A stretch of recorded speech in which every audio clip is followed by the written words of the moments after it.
In the early modern period, it was transferred into the cosmology based on the teachings of Plato, the ancient Greek philosopher, by speaking not so much of nature as of a world soul, a mighty female figure standing between God and the earth and functioning as the fount of life and inspiration. And pictorially, as many of you can see, she was identified with the night sky, the moon and the stars. It's but a short step from here to the 19th century romantic preoccupation with the divine feminine as both, or alternately, a moon goddess and as Mother Earth. More of that next year. None of the medieval and early modern expressions of it represented serious theology. They were all forms of poetic allegory, but the consistency with which this preserved such a figure is striking. I have, however, already laid more stress on popular treatments of supernatural females than those of high literary culture, and it's time now to turn to the three of these, which I'd regard as especially important. One is British, one Western European, and one specifically Gaelic. The British one is the fairy queen, who seems to have been a distinctively late medieval creation. The Anglo-Saxons certainly believed in fairy-like beings, which they called elves, but we know very little of certainty about them, save that they were supposed to blight people with physical maladies like those in the manuscript shown. Effectively, demons. We may presume that elves were prehistoric because they appear near the beginning of English history, and also that the native British believed in land spirits of various kinds, because traditional peoples always do. English texts of the 13th and the 12th centuries contain a lot of information about fairy-like beings, which was to pass into later fairy lore, and which was reported at all levels of society. It included the concept of a parallel realm of human-like beings, superior in some respects to humans, with its own ruler. This was not, however, a consistent motif when speaking of fairy-like beings, and there seems to have been no coherent belief system to contain and explain the stories told about them, which treated them as aspects of reality. High medieval intellectuals struggled and failed to create a general category for them.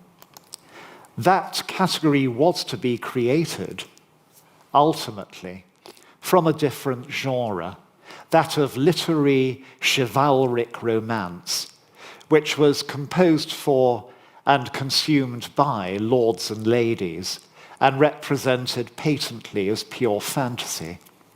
This featured beings, usually called Fays, like those on the left of your image up there, who had sumptuous lifestyles resembling those of the same elites, but wielded superhuman powers. As such, they functioned as patrons, lovers, or predators for the knights and ladies who are the leading characters of the romances. The French word Faye was to supply the origin of the English word fairy, as it entered Britain through the medium of these romances. By the opening of the 14th century, the literary tradition was apparently blending with a popular one, as English churchmen began to condemn people who believed in beautiful female spirits, who danced at night in wild natural places.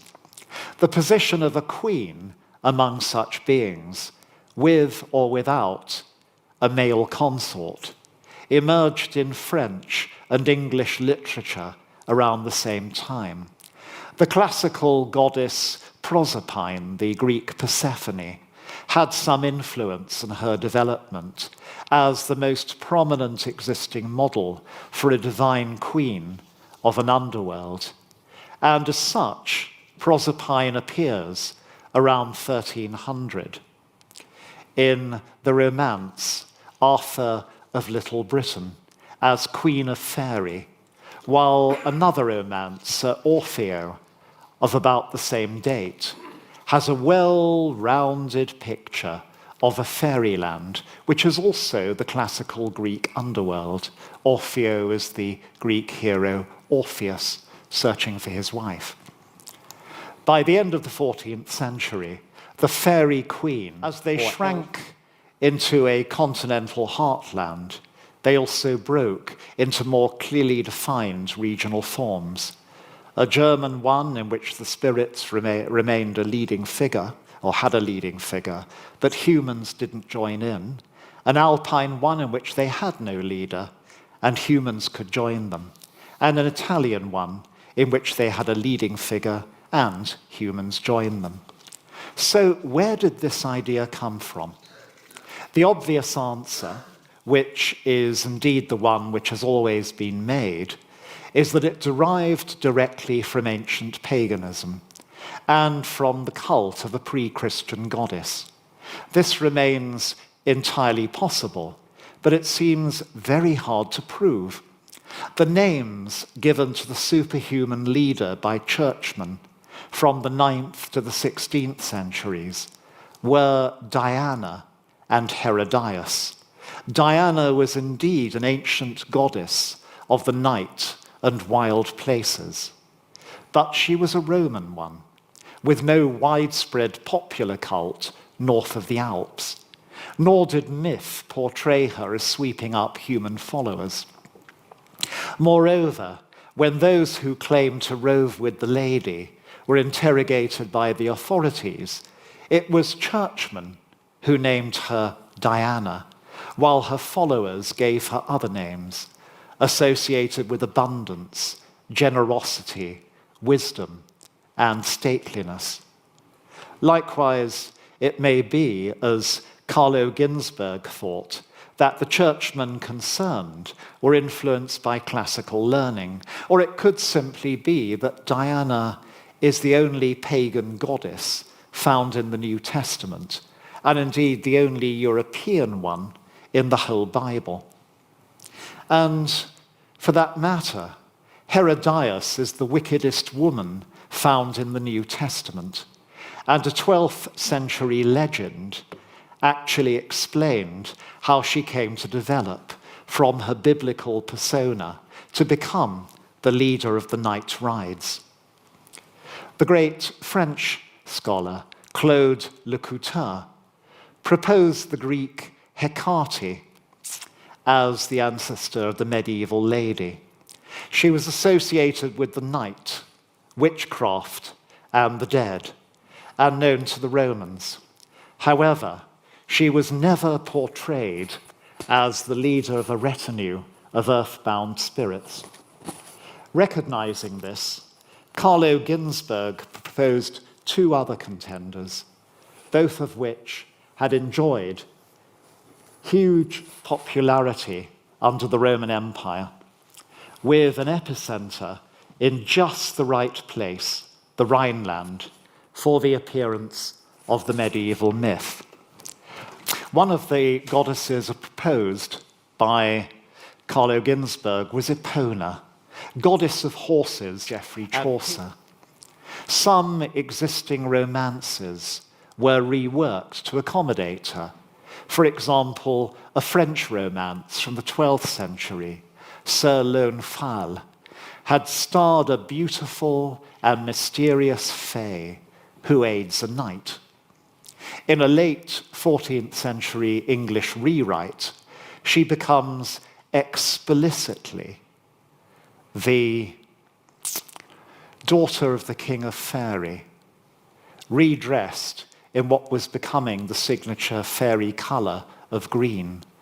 By the early 14th century, by the early 15th century, the literary construct of the fairy kingdom, in which the queen was the more prominent ruler, was fully established and found in Scotland as firmly as in England. The famous Scottish romance, True Thomas or Thomas of Ercildoune, featuring just such a queen magnificently, was composed in the first quarter of that century. Until now, fairy had meant enchantment rather than signifying a type of being. But that transition had been made by the 15th century. Furthermore, the concept of the Queen of Fairies had got firmly into popular culture. By 1450, it was found used in England by criminal gangs, by maniacs, and by frauds. And village magicians were claiming to have learned their skills from the Queen. The use by English commoners of what had been a French word, fairy, specifically related to the actions of beings known by the French word Faye, shows how much this tradition had been imported from the Romance literature. Thereafter, it remained a major theme of both popular culture and literature all over England and Scotland for the remainder of the early modern period, right through to the end of the 17th century. Poets and playwrights regularly portrayed the fairy queen in their work, her most celebrated appearance being as Shakespeare's Titania. Sometimes, like Titania, she had a husband, and sometimes not. She was also, however, just as prominent in the beliefs of ordinary people. Across most of Britain, popular magicians, the cunning or wise folk, claimed to have been taught their craft by the Queen or her followers. Those accused of witchcraft sometimes likewise claimed to have enjoyed her favors. And confidence tricksters quite frequently defrauded victims by promising to obtain her favors for them. What is really interesting about all this is that fairies in general often still retained the character of Anglo-Saxon elves, of blighting humans or stealing their children. Their queen, however, was almost invariably viewed in positive terms as a benevolent and capable protectress and benefactress. The second really significant supernatural female, whom I'd identify in medieval and early modern popular tradition, appeared much earlier than the fairy queen, in a more mysterious circumstances, and belief in her covered a much larger geographical area. She traveled the night with a retinue of spirits and or special human beings, and was known as Diana, Herodias, Holla or Holder, Percht or Bertha, Bensosia, Satia, Sacria, Abundia, Sibylla, and by a host of local names. Quite commonly, and especially in Italy, she was simply the lady, and her retinue the blessed or good ladies, or the ladies of the night. What she and her followers generally did was to visit the houses of favored humans, usually the better behaved and cleaner in a community, the good guys, and bless them with good fortune. They often feasted in those houses, but what the lady and her followers consumed was miraculously restored as they departed. Sometimes they held a revel of their own in some rural place, which is why in Italy the ladies' court was often known as the good game. It was overwhelming. I was spellbound, filled with awe. My heart was racing, and I could hardly breathe. All activity on board stopped, and the aliens themselves seemed to stand transfixed with their eyes focused on the great bird, which opened its wings as if ready to fly. Then suddenly, it was gone, and activity on the ship resumed as if nothing had happened. Although the beings would not explain directly what he had just witnessed, somehow Jim learned that the great bird was a phoenix, which symbolized the species of aliens from all parts of the galaxy, and perhaps other dimensions. The phoenix, Jim wrote, is a symbol of great depth, so deep it is universal in nature. It represents, he has come to believe, the organized structure or intelligence, including in certain humans, that is in the process of saving this dying planet from complete environmental destruction. The phoenix is indeed, as Jim has learned, an ancient universal spirit or symbol, carrying great power and meaning for many cultures. It stands, among other things, for destruction and perpetual renewal, for death and rebirth by fire, for gentleness, as it hurts nothing and feeds on no living thing, for gods related to the moon and the sun, for the transcendence of all duality. Finally, it comprises all the elements that make up the entire cosmos. Distinguished from other spirits, like those of power animals or ancestors. While we in the West would emphasize that, if indeed these entities come from the spirit world, they seem to be unique in their capacity to manifest in or cross over into our physical world, this is not what the shamans emphasize. For them, this crossover is not so important, as they are already able to perceive other entities from the unseen realms in the physical world. Rather, these beings are distinguished by the fact that they are not manageable through the spiritual skills that shamans have learned, by the intense, sometimes overwhelming energies that the humanoid beings possess and transmit to the experiencer, by the trans-tribal universalism that they represent, and finally, by the direct linkage they seem to have to a divine intelligence that exists beyond symbolism and form itself. When I visited Brazil in 1994 to study the abduction phenomenon with my associate Dominique Kalimanopoulos, we were told repeatedly that Brazilians in general, who were somewhat more familiar with the abduction phenomenon than we were in America, at least at that time, also distinguished the alien beings, or ETs, from other kinds of spirits, or ancestor beings. The ETs seemed to be more prestigious than the other entities, representing progress and the future, while the other beings were associated with more backward-seeming tenets and traditions of the past. We were also told that mediums, when they worked with people afflicted by encounters with ETs, in contrast to other spirits or entities, needed many other people to help them in the healing process because of the intensity of the energies involved. As Dominique wrote in her notes at the time, while popular Afro-Brazilian religions like Candomblé and Umbanda prepare the ground, to some extent, for the appearance of extra-dimensional beings, ETs are still viewed as quite distinct in possessing their own very unique level of energy. Is okay.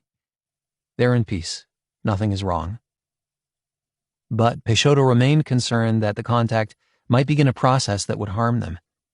Gilberto Macucci, another native leader who knew of Bernardo's journey, was bothered about it. Quote, "Now there's another man that knows, and pretty soon, who knows?"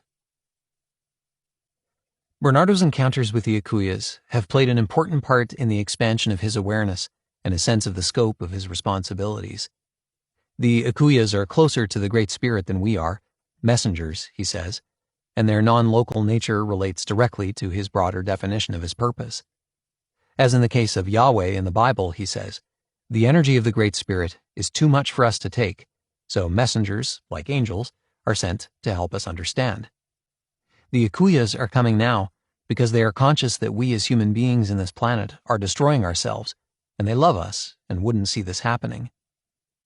The Akuyas come and go, appearing in forms that are familiar to us, he continues, and they attach to certain people.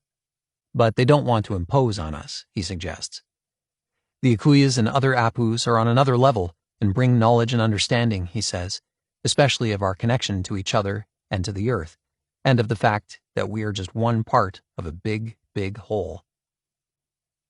Bernardo believes that the Akuyas are coming at this time because we are at the end of the 6th Pachacuti, 500-year intervals of prophecy in which a number of indigenous peoples in South America believe, and are beginning the 7th. The Akuyas are the messengers in this planet to spread this prophecy, and are showing themselves more frequently and with greater intensity, he says. The time we are entering is one in which obstacles to change will fall away, and space and time will seem not to exist. It is a time when the condor and the eagle are going to fly together. The condor is of the south and is seen at the top of the Andes. It is a bird of prey and eats carrion, cleans up, and is very environmental. The eagle is from the north, an aggressive killer, and until now it has forced itself upon the south. The condor represents the knowledge of the south and the eagle the power of the north. The time has come for them to cooperate and learn from each other. Bernardo perceives that